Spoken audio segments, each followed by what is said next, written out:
Welcome back to another video. यहाँ पे हम बात करने वाले हैं गीक्स और गीक्सी आज की पीओडीटी की, which is maximize the minimum difference between K elements. तो ये प्रॉब्लम थोड़ी सी इजी है, लेकिन मतलब उतनी ज़्यादा इजी नहीं, थोड़ा सा कॉन्सेप्चुअल बात है। यहाँ पे बाइनरी सर्च का एक डिफरेंट लॉजिक यहाँ पे लगने वाला है। हम अप्लाई करने वाले हैं बाइनरी सर्च और आंसर्स। तो पहले प्रॉब्लम को अच्छे से समझेंगे, एक्चुअली प्रॉब्लम है क्या, then we will move forward to understand the solution, how we can go through the solution. ठीक है, तो एक एक चीज़ हम बारीकी से समझेंगे। तो सबसे पहले समझते हैं चलो प्रॉब्लम है क्या। So given a array of integers and अ के, हमारे पास में एक एरे दिया हुआ है, के एलिमेंट दिया हुआ है। Select K elements, like K different element हमको यहाँ पे सिलेक्ट करने, K elements from an array such that the minimum absolute difference between any two of that selected elements is maximized. Return the maximum possible minimum difference. अब ये बात हो क्या रही है वो समझने के लिए थोड़ा सा एग्जाम्पल पे आएंगे।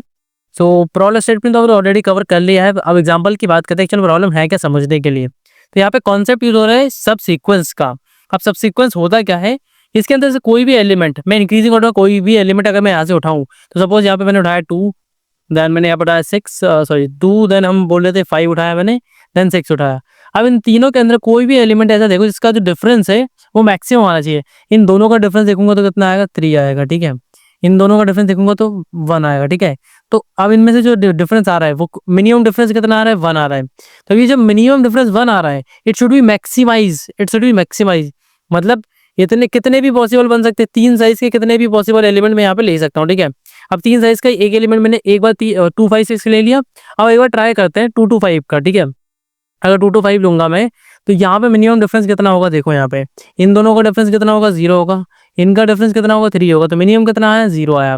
अब इन दोनों के अंदर मैक्सिमम कौन है, मैक्सिमम 1 है। तो हमारा मैक्सिमम आउटपुट क्या हो जाएगा, 1 हो जाएगा। क्या हो जाएगा, 1 हो जाएगा। अब थोड़ा सा समझने की कोशिश करते हैं कि एक्चुअली प्रॉब्लम को सॉल्व कर कैसे सकते हो, एक्चुअल क्या इंट्यूशन है। हमें ये समझ में आएगा, हमें मल्टीपल सब सीक्वेंस निकालने पड़ेंगे, के साइज के, कितने साइज के साइज के मल्टीपल एलिमेंट निकालने पड़ेंगे, कॉम्बिनेशन ऑफ एलिमेंट्स। देन हमें फाइंड आउट करना पड़ेगा उनके बीच का डिफरेंस। ठीक है, एडजेसेंट डिफरेंस अगर फाइंड आउट करता हूँ, उसमें जो मिनिमम डिफरेंस है वो मुझे निकालना है। ऐसे करके जितने भी पेयर बन रहे हो सबका मिनिमम डिफरेंस निकालना है, और उस मिनिमम डिफरेंस का मैक्सिमम निकलना चाहिए। इसका मतलब क्या है, सपोज यहाँ पे मेरे पास में कुछ नंबर है। ठीक है, मेरे पास सपोज यहाँ पे पेयर्स बनाता हूँ मैं, शायद 2 5 6 मैंने बनाया था एक पेयर। ठीक है, सपोज यहाँ पे एक पेयर बन रहा होगा 2 4 2 का बन रहा हो, 2 4 3 का बन रहा होगा, नहीं हम इसको लेते हैं 1 2 4 का बन रहा होगा। ठीक है, 1 2 4 का बन रहा होगा। ठीक है, देन लगा रहे हम इसको 2 6 और 9 बोल लेता हूँ इसको। ठीक है, 2 6 9 बोल रहे। ठीक है, ये 3 डिफरेंट पेयर है एक पर्टिकुलर एरे के अंदर से मैंने निकाले। ठीक है, 3 डिफरेंट पेयर एक पर्टिकुलर एरे के अंदर से मैंने निकाले। अब इसमें मेरा देखो यहाँ पे मैक्स, यहाँ पे मिनिमम क्या आ रहा है, इनका डिफरेंस देखो यहाँ पे डिफरेंस कितने का, 3 का डिफरेंस है। कितने का डिफरेंस है, 1 का डिफरेंस है यहाँ पे। ठीक है, डिफरेंस कितना आ रहा है, मैक्स मिनिमम डिफरेंस देखो इनके अंदर से मिनिमम डिफरेंस कितना है, 1 आया। यहाँ से मिनिमम डिफरेंस भी 1 आ रहा है। अब यहाँ से देखो मिनिमम डिफरेंस कितना आ रहा है, इनके बीच का डिफरेंस है 4, इनके बीच का डिफरेंस है 3, इनके बीच का डिफरेंस है 3। तो अब मिनिमम कितना आ रहा है, मिनिमम 3 आ रहा है।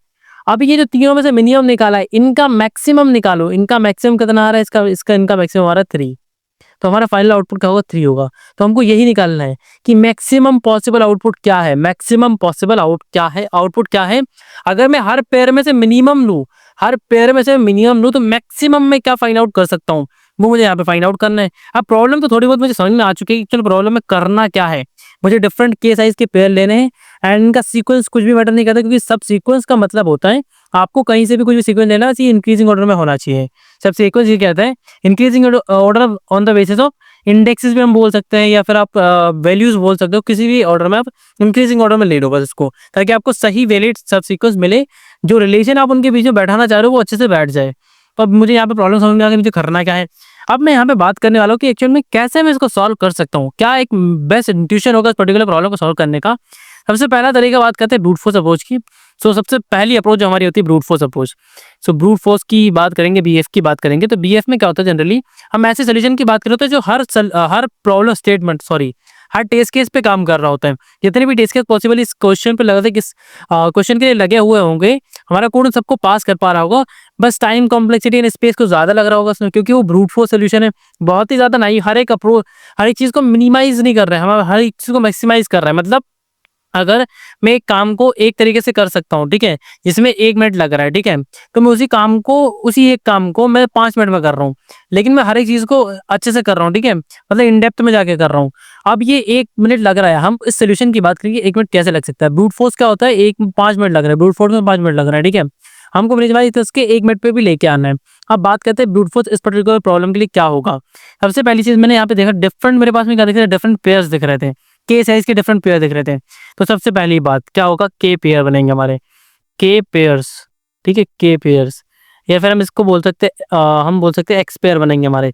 एक्स पेयर और किस साइज के बनेंगे, के साइज के बनेंगे, के साइज किस साइज के बनेंगे, के साइज के बनेंगे।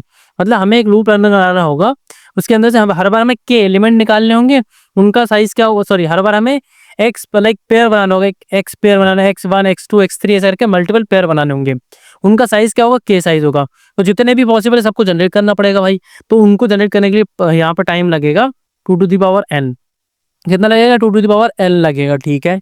अब सबको जनरेट कर लिए, फिर मल्टीप्लाई करते हैं, आप सब हर एक को रोटेट करना, ठीक है, फिर 2n टाइम चलाना पड़ेगा आपको लूप। एंड अब सबका क्या है, डिफरेंस भी कैलकुलेट करना पड़ेगा, क्या करना पड़ेगा, डिफरेंस कैलकुलेट करना पड़ेगा, मतलब टाइम बहुत ही ज्यादा लग रहा है। आप सोल्यूशन तो समझ पा रहे हो, आपने करना क्या है कि आपको यहाँ पे इतने सारे पेयर जनरेट करने के, कितना ही नंबर बड़ा हो सकता है, ठीक है, तो सारे पेयर को जनरेट करना पड़ेगा, फिर जनरेट पेयर्स को क्या करना पड़ेगा, आपको कॉम्बिनेशन बनाने पड़ेंगे। अब इसको थोड़ा सा मिनिमाइज करने के बारे में सोचते हैं। तो जैसे मेरी पहली वाली प्रॉब्लम है 2625, इसी को मैं एग्जांपल में लेता हूँ, 2625 पे यहाँ पे ले लेते हैं। अब यहाँ पे थोड़ा सा हम बेटर अप्रोच की बात करेंगे, ऑप्टिमल अप्रोच की बात कर लेते हैं। तो 2625 था, तो उसको हम पहले शॉर्ट ही कर लेते हैं, 2625 था ना, 2625, तो 2256, ये हमारा शॉर्ट करने के बाद हो जाएगा। सबसे पहली अप्रोच मैंने क्या देखी यहाँ पे, शॉर्ट करने की। अब शॉर्टिंग के लिए जो टाइम लग रहा होगा, एल लॉग एन है हमारे पास में। अब मैं यहाँ पे नेक्स्ट अप्रोच क्या डिस्कस करने वाला हूँ, अब यहाँ पे देखो, हम बाइनरी सर्च के बारे में थोड़ा सा सोचते हैं, हमें क्या करना है, सर्च करना है ऐसा बेस्ट पॉसिबल सब सीक्वेंस जिसका जो डिफरेंस है वो मैक्सिमम, जैसे यहाँ पे हमारे पास में आया था 3, तो ऐसा बेस्ट वाला हमको सर्च करना है। अब सर्च की बात करूँगा तो मेरे पास 2 ही सर्च है, बाइनरी सर्च और linear search, BS and LS, ठीक है, binary search and linear search हमारे पास में है। लेकिन अगर हमें बेस्ट टाइम कॉम्प्लेक्सिटी चाहिए तो हमें क्या करना पड़ेगा, बाइनरी सर्च के ऊपर मूव फॉरवर्ड करना पड़ेगा। लेकिन यहाँ पे मैं क्या बाइनरी सर्च लगा दूं, क्योंकि ये जब जनरली हमारे पास में आ रहा था कि शॉर्टेड नहीं आ रहा है, शॉर्ट करने के बाद में मैं क्या लगा लूंगा इसके ऊपर बाइनरी सर्च यार, मतलब ऐसा कुछ है नहीं कि सीक्वेंस की 2 एलिमेंट ढूंढने हैं, 3 एलिमेंट ढूंढने हैं, मतलब ऐसा फिक्स बाइनरी सर्च नहीं है यहाँ पे। तो हमने बात की थी, हमने एक इंटायर सीरीज बना रखी है बाइनरी सर्च के ऊपर, मेरे चैनल पे आपको मिल जाएगी। अगर आपने वो नहीं वॉच आउट की तो वॉच आउट कर लेना, आपको बहुत ज्यादा क्लियरिटी मिलेगी इस पर्टिकुलर कॉन्सेप्ट के ऊपर, जिसमें हम बात करने वाले बाइनरी सर्च और आंसर्स के बारे में। सो बाइनरी ऑफ आंसर क्या कहते हैं कि आपका जो डेटा सेट है अगर वो शॉर्टेड नहीं है तो आपका जो रिजल्ट है इट शुड बी शॉर्टेड, जो रिजल्ट है वो शॉर्टेड होना चाहिए। तो यहाँ पे मेरा रिजल्ट शॉर्टेड है, क्या शॉर्टेड है, मेरा रिजल्ट कह रहा है कि अगर कुछ भी हो, अगर 2 एलिमेंट सेम आ रहे हैं तो मिनिमम पॉसिबल आंसर मेरा क्या होगा, 0 होगा। मैक्सिमम पॉसिबल क्या होगा, मिनिमम और मैक्सिमम का जो डिफरेंस है 6 - 4, मतलब 6 - 2 कितना होगा, 4 होगा। मतलब मैक्सिमम मेरा जो डिफरेंस हो सकता है वो कितना हो सकता है, 4 हो सकता है। मिनिमम कितना हो सकता है, 0 हो सकता है। अब मुझे क्या करना है, मुझे डिफरेंट अलग अलग ट्राई करना है। कैसे करना है, एक मिड बनाया मैंने, मिड क्या होगा यहाँ पे, मिड स्टार्टिंग होगा 2, क्योंकि इन दोनों का एडिशन करके डिवाइड बाई 2 करूंगा तो 2 आएगा। अब मैं चेक करूंगा कि 2 के लिए मुझे कितने यहाँ पे पॉसिबल मिल रहे हैं, यहाँ पे पेयर्स पेयर्स बनाऊंगा, ठीक है। तो मुझे क्या करना है, के एलिमेंट का पेयर बनाना है। यहाँ पे के की वैल्यू हमारे पास में कितनी थी, 3 थी, ठीक है, के की वैल्यू कितनी थी, 3 थी। अब यहाँ पे देखो, मैं 2 के लिए फाइंड आउट करने की कोशिश करता हूँ। मैं हमेशा मान के चलूंगा कि मेरा पहला एलिमेंट ऐड होगा हमारे सीक्वेंस सब सीक्वेंस में, तो मैंने 2 को ऐड कर लिया। अब नेक्स्ट एलिमेंट ऐसा ढूंढना है जिसका और 2 का जो डिफरेंस है ना वो क्या होना चाहिए, 2 से ग्रेटर होना चाहिए या उसके इक्वल होना चाहिए, 2 से ग्रेटर देन इक्वल होना चाहिए। तो क्या इससे हो रहा है, नहीं 0 हो रहा है, इससे हो रहा है, हाँ 3 आ रहा है, मतलब इसको मैं अपने सब सीक्वेंस में एड ऑन कर सकता हूँ, कर लिया मैंने। फिर अब नेक्स्ट एलिमेंट में रखता हूँ, 5 हो गया, ठीक है। तो 5 के साथ मुझे ऐसा एलिमेंट लेना है आगे जिसका जो डिफरेंस रहे ना, जिन दोनों को, उन दोनों का डिफरेंस अगर मैं देखूँ तो वो कितना होना चाहिए, ग्रेटर देन इक्वल कितना होना चाहिए, 2 होना चाहिए, ग्रेटर देन इक्वल मिड होना चाहिए। तो मिड हमारा कितना है, भी 2 है। तो क्या ग्रेटर देन इक्वल 2 मिल रहा है क्या, देखो यहाँ पे 6 से करूंगा तो 1 मिलेगा, आगे कोई एलिमेंट है नहीं है, इसका मतलब सब सीक्वेंस कंप्लीट ही नहीं हो पाया। सब सीक्वेंस में मुझे 3 एलिमेंट चाहिए थे, कितने एलिमेंट मिल रहा है मुझे यहाँ पे, ओनली सिंगल एलिमेंट मिल रहा है, सॉरी ओनली 2 एलिमेंट मिल रहा है। मतलब मेरी जो सब सीक्वेंस में 3 एलिमेंट होने थे वो पूरे नहीं हो पा रहे हैं। अब मैं नेक्स्ट चीज क्या करूंगा, अब मुझे पता है कि 2 के लिए पॉसिबल नहीं है, मतलब 2 से बड़ा मैं कितना ही कर लूँ, 2 से ज्यादा कितना ही कर लूँ, पॉसिबल नहीं होगा, क्योंकि 2 के लिए ही पॉसिबल नहीं है। आप सोच के देखो, कोई सामान अगर 3 रुपए का है, ठीक है, और आप उसको 5 रुपए में खरीदने की बात कर रहे हो, नॉट पॉसिबल ना, नॉट पॉसिबल। अमीर आदमी है तो ले लेगा यार, पैसे ज्यादा होंगे। गरीब आदमी है तो 3 से कम में ही लेने की सोचेगा कि जुगाड़ से ब्लैक में ले लेते, सस्ता मिल जाएगा। तो ऐसे ही इंडिकेशन हम यहाँ पे लगा रहे हैं कि हमको क्या करना है, अगर मैक्स 2 के लिए काम नहीं कर रहा है, इसका मतलब 2 से ऊपर वालों के लिए काम करेगा ही नहीं भैया। तो हम क्या करेंगे, पीछे आएंगे। पीछे आने के लिए हम क्या करते हैं, हाई को मूव फॉरवर्ड करते हैं मिड -1 से। तो हाई होगा हमारा 1 पे आएगा, लो हमारा 0 पे है। अब इनका कॉम्बिनेशन करेंगे तो हमारा जो मिड आएगा वो किस पे आएगा, 0 पे आएगा। तो नया मिड मेरा आ रहा है 0 पे, ठीक है, इसको 0 कर देता हूँ मैं। अब नया मिड मेरा 0 पे आ रहा है, तो डिफरेंस कितना देखना है, 0 डिफरेंस देखना है, ठीक है। तो देखो कैसे देख सकते हैं हम 0 डिफरेंस के लिए, अभी ये हटा देते हैं, ठीक है। आप 0 डिफरेंस की बात कर रहे हो यहाँ पे, तो 0 डिफरेंस देखना, ठीक है। पहला एलिमेंट हमेशा हम यहाँ पे कंसिडर करेंगे, पहला सबसीक्वेंस एलिमेंट। सबसीक्वेंस का पहला एलिमेंट 2 हो गया। डिफरेंस कितना है, 0 से ग्रेटर या इक्वल होना चाहिए। तो इनका डिफरेंस कितना है, 0 ग्रेटर या इक्वल में आ रहा है, हाँ आ रहा है, मतलब 2 ले सकता हूँ मैं। नेक्स्ट एलिमेंट 5 भी यहाँ पे ले सकता हूँ, क्योंकि इसका जो डिफरेंस है वो ग्रेटर हो रहा है, 2 से ग्रेटर हो रहा है। तो मतलब एक वैलिड सबसीक्वेंस मुझे मिला 0 के लिए। तो अगर 0 पॉसिबल है तो 0 से नीचे वाले भी सारे पॉसिबल होंगे, क्योंकि 0 पॉसिबल है। 0 से ग्रेटर मुझे बेस्ट पॉसिबल देखना है ना, बेस्ट पॉसिबल देखना है। तो मैं क्या करूंगा, लो को मिड +1 कर दूंगा, मतलब 1 पे आ जाऊंगा। अब दोनों 1 पे आ चुके, तो मतलब 1 मेरा एक मैक्सिमम डिफरेंस मेरे को यहाँ पे देखने को मिल रहा है। फाइनल अभी आउटपुट मेरे पास में कितना आ रहा है, 0 आ रहा है, ठीक है। अब नेक्स्ट हम देख रहे हैं किसके लिए, 1 के लिए देख रहे हैं। तो 2 तो हमारा हमेशा रहेगा, 2 - 2 0 हो जाएगा, मतलब ग्रेटर देन इक्वल नहीं है 1 के। अब देखो 5 से करूंगा तो 3 आएगा, मतलब 5 कंसिडर कर सकते हैं। 1 से ग्रेटर देन इक्वल क्या देखना है मुझे, 1 से ग्रेटर देन, सॉरी ग्रेटर, 1 से ग्रेटर देन इक्वल एलिमेंट देखना है मुझे, ठीक है। इनका डिफरेंस 1 से ग्रेटर देन इक्वल होना चाहिए। 6 का देखो तो 6 से 6 - 5 कितना हो रहा है, 1 हो रहा है, मतलब इक्वल आ रहा है, ग्रेटर नहीं, चलो इक्वल आ रहा है, तो मतलब कंडीशन ट्रू हो रही है। तो यहाँ पे मेरे को ट्रू कंडीशन मिल गई। तो अब मेरा फाइनल आउटपुट क्या हो गया, 1 हो गया, 1 हो गया। अब एक बात ऑब्जर्व करने वाली है, अभी मेरा देखो यहाँ पे अब क्या है, पॉसिबल सोल्यूशन मिला मुझे। जब भी पॉसिबल सोल्यूशन मिलेगा तो मैं क्या करूंगा, अपने लो को आगे बढ़ाऊंगा। तो लो मेरा किस पे जाएगा, 2 पे जाएगा, लो मेरा जाएगा 2 पे।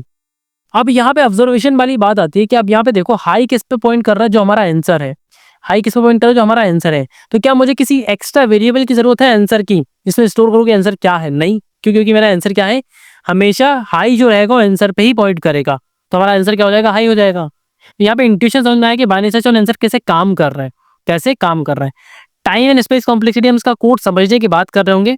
अभी हम इसका कोड समझते हैं, थोड़ा बहुत आपको समझ में आ चुका है, इससे कोड को देख के और ज्यादा क्लियरिटी हमको मिल रही होगी। तो यहाँ पे कोड की बात करते हैं थोड़ा सा। अब यहाँ पे देखो सबसे पहले मैं बात करूंगा अपने बाइनरी सर्च को मैंने कैसे अप्लाई किया, उसके ऊपर बात करते हैं। जैसे मैंने आपको एक्सप्लेन किया बाइनरी सर्च कैसे अप्लाई कर रहे हैं हम इस पे। सबसे पहले हमने इसका साइज निकाल लिया, देन हमारा साइज आ गया आंसर, लाइक एन के अंदर साइज आ गया। हमने यहाँ पे पूरा प्रॉपर तरीके से डॉक्यूमेंट किया है हमारे कोड को, तो हम यहाँ पे उसको अच्छे से समझ लेते हैं। फिर लिखा है sort the array to get subsequence in order of N, मतलब हमें सबसीक्वेंस फाइंड आउट करने हैं, तो हमको order of N time complexity अगर फाइंड आउट करने हैं तो हमको क्या करना पड़ेगा, उसको शॉर्ट करना पड़ेगा। क्यों, क्योंकि हम यहाँ पे डिफरेंस देख रहे हैं। डिफरेंट कब पता चलेगा हमको, जब मिनिमम वैल्यू पीछे होगा, मैक्सिमम वैल्यू आगे होगा, तो डिफरेंस सही से निकाल पाएंगे हम, ठीक है। वरना हमको काफी ज्यादा कंप्यूटेशन करनी पड़ेगी, 2 to the power n computation हमारी हो जाएंगी। मिनिमाइज कर लिया, ऑर्डर ऑफ एन में हमारा आउटपुट है आपको फाइंड आउट हो जाएगा कि ये पॉसिबल हमारा सबसीक्वेंस मिल पा रहा है या नहीं मिल पा रहा है, ठीक है। देन यहाँ पे क्या किया मैंने, बाइनरी सर्च के लिए जो पॉइंटर्स यूज होते हैं हमारे, लो हाई मिड, उनको यहाँ पे क्रिएट कर लिया। लो की वैल्यू 0 रहेगी, जैसे हमने बात कर ली थी पहले ही। हाई की वैल्यू रहेगी हमारे लास्ट एलिमेंट, जो मैक्सिमम वैल्यू है उसमें से मिनिमम वैल्यू को माइनस कर देंगे, जो डिफरेंस आएगा वो हमारा क्या हो जाएगा, आई की वैल्यू हो जाएगी, हमने ऑलरेडी इनिशियलाइज कर दिया। देन मिड को भी यहाँ पे क्रिएट कर लिया। फिर बाइनरी सर्च और आंसर्स हम कैसे अप्लाई करते हैं उसका कोड ने एंटायरली लिख कर रखा है। सेम रहता है हमारा बाइनरी सर्च का जैसा लेता है, लो लेस देन इक्वल हाई रहता है, सिंपल। मिड को यहाँ पे कैलकुलेट कर लिया, मिड पॉइंटर हमारा कैलकुलेट हो गया। और हमने इस पॉसिबल फंक्शन को कॉल किया जो एरे ले रहा है, मिड ले रहा है, के ले रहा है। वो चेक कर रहा है कि एरे की जो एलिमेंट है उसके अंदर मिड डिफरेंस वाले, जो मिड क्या है हमारा डिफरेंस है, नया डिफरेंस है। इस डिफरेंस में जो एलिमेंट है उसमें टोटल के एलिमेंट मुझे फाइंड आउट हो पा रहे हैं या नहीं हो पा रहे हैं। अगर हो पा रहे हैं मतलब ट्रू रिटर्न करेगा, ट्रू करेगा तो मतलब ये वाला एलिमेंट है, तो आगे वाला एलिमेंट चेक करो। तो लो इक्वल मिड +1 कर दिया हमने। एल्स वाली कंडीशन होता है अगर ये फाइंड आउट नहीं हो पा रहा तो पीछे जाके चेक करो, तो which is high equal mid -1। And last में रिटर्न क्या करना है, हाई करना है। क्यों करना है वो हमने ऑलरेडी एक्सप्लेन कर दिया। डायरन करते हुए समय हमने समझ लिया कि हम कैसे पता कर पा रहे हैं कि हमको लो रिटर्न करना है, हाई रिटर्न करना है, ठीक है।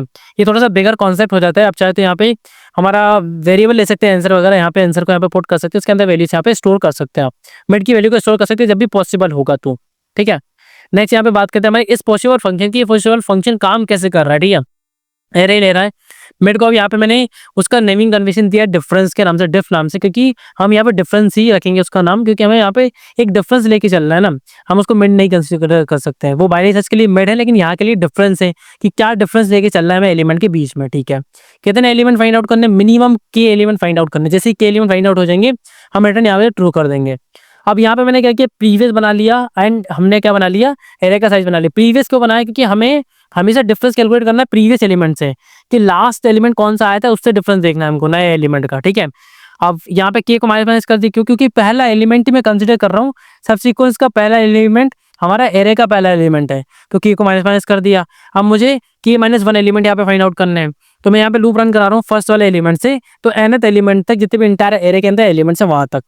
अब यहाँ पे क्या हो रहा है, देखो डिफरेंस यहाँ पे कैलकुलेट कर रहे हैं एरे ऑफ आई, मतलब current element minus previous element. Previous और करंट का डिफरेंस अगर मेरे जो डिफरेंस एक्चुअल डिफरेंस उससे ग्रेटर देन इक्वल होता है, तो मतलब ये सोल्यूशन हो सकता है भाई।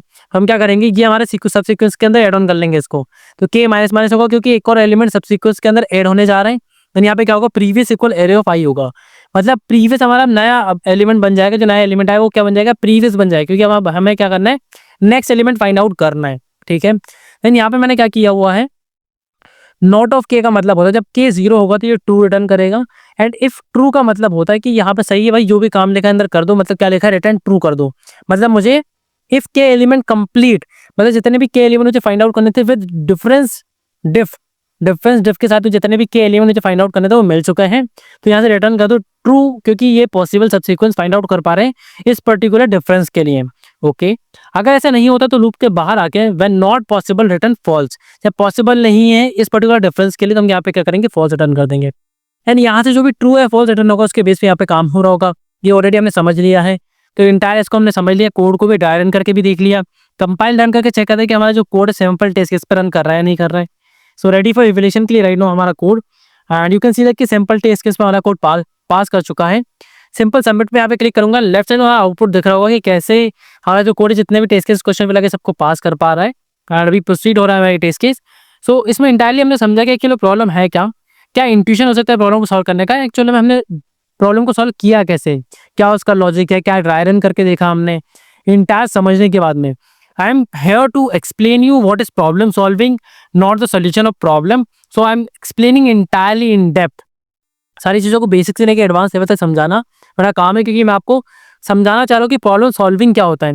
ये सेम लॉजिक हमने मल्टीपल टाइम यूज़ किया है प्रीवियस प्रॉब्लम में भी, जब मैंने बायसेस के इंटायर प्लेलिस्ट पे काम कर रहा था तभी हमने इस पर्टिकुलर लॉजिक को काफ़ी टाइम यूज़ किया है।